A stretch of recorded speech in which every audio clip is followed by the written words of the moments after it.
Selamat pagi dan salam sejahtera Bapak Ibu Saudara-saudara yang diberkati Tuhan. Hari ini kita boleh berjumpa lagi dalam suatu ucapan syukur kepada Tuhan dengan sukacita iman yang kita miliki karena kita percaya hari ini adalah hari berkat bagi kita semua. Mari kita awali hari ini dengan merenungkan firman Tuhan. Marilah berdoa. Bapa, di dalam nama Tuhan Yesus Kristus, Juru Selamat kami yang hidup, kami datang kepadamu di pagi hari ini.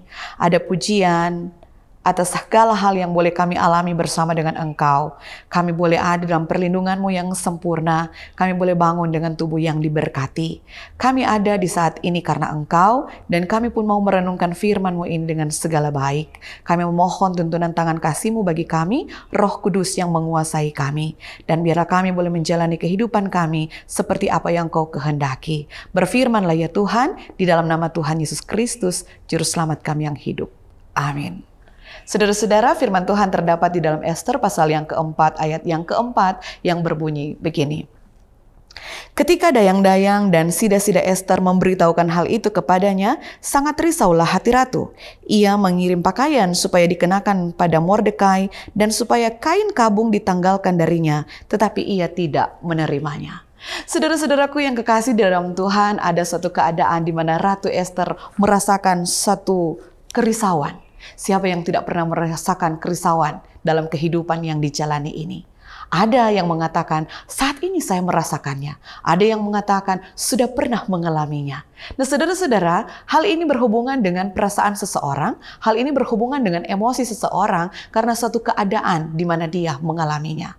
Hal itu dialami juga oleh Ratu Ester, saudara-saudara. Dia mengalami suatu kerisauan ketika dia mendapatkan kabar bahwa ayah angkatnya, Mordekai, mengenakan pakaian kabung dan ada dalam suatu keadaan yang sungguh memprihatinkan ketika dia ada dalam suatu kesedihan, ada dalam suatu kepedihan.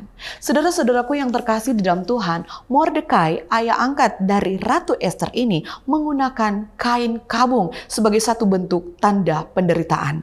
Kain kabung yang terbuat dari bulu kambing atau bulu unta, kain kabung yang berwarna gelap dan juga bahan kasar ini dia kenakan untuk suatu maksud tertentu. Nah ketika itu saudara-saudara, dia berada di pintu gerbang kota dan itu berarti ada di luar istana raja.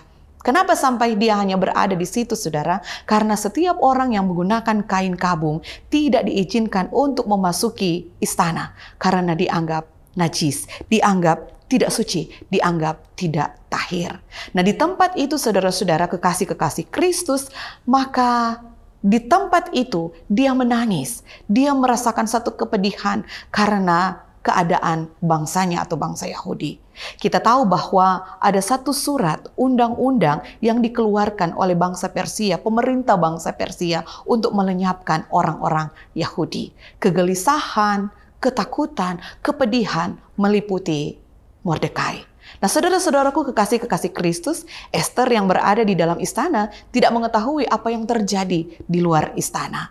Karena itu dia cepat-cepat mengambil suatu keputusan dalam kewibawaannya, dalam kebijaksanaannya untuk mengirimkan pakaian kepada Mordekai untuk mengganti kain kabung yang sedang dia kenakan. Saudara-saudaraku kekasih-kekasih Kristus, hari ini kita belajar lewat firman Tuhan. Ketika kita ada dalam suatu keadaan yang meresahkan, yang merisaukan, jangan cepat-cepat mengambil keputusan yang membawa kita pada satu penyesalan. Berpikirlah jernih, ambil waktu yang penuh dengan ketenangan, sehingga keputusan yang kita ambil adalah keputusan yang bijaksana. Keputusan yang diambil oleh Ratu Ester membawa pada suatu kebaikan, dan kiranya pun kita pun akan mengalami hal tersebut. Kita akan ada dalam suatu ketenangan karena dalam tinggal tenang di situ terletak kekuatan kita. Tuhan Yesus memberkati kita. Selamat beraktivitas dan marilah berdoa. Bapa, terima kasih untuk firman-Mu pagi hari ini. Terima kasih untuk kekuatan yang Kau beri bagi kami. Terima kasih untuk ketenangan yang Kau berikan kepada kami. Ketika pun ada dalam saat-saat yang penuh dengan kerisauan, ada dalam saat-saat yang penuh dengan kegelisahan, kami percaya tangan kasih Tuhan tidak akan jauh daripada kami. Kami percaya kehidupan kami diberkati oleh-Mu. Kami percaya segala tugas kerja kami diberkati oleh-Mu. Kami percaya kami ada dalam perlindungan tangan-Mu yang kuat. Dan hal itu dapat kami lakukan hanya sesuai dengan kehendak Tuhan. Hal itu dapat kami alami, dapat kami terima, dapat kami nikmati ketika kami mau hidup berserah penuh hanya kepadamu. Kami percaya hari ini adalah hari penuh berkat bagi kami, dan kami memohonkan berkat bagi setiap orang yang datang kepadamu dengan segala ucapan syukur dan sukacita. Terpuji Engkau selalu, di dalam nama Yesus kami berdoa. Amin.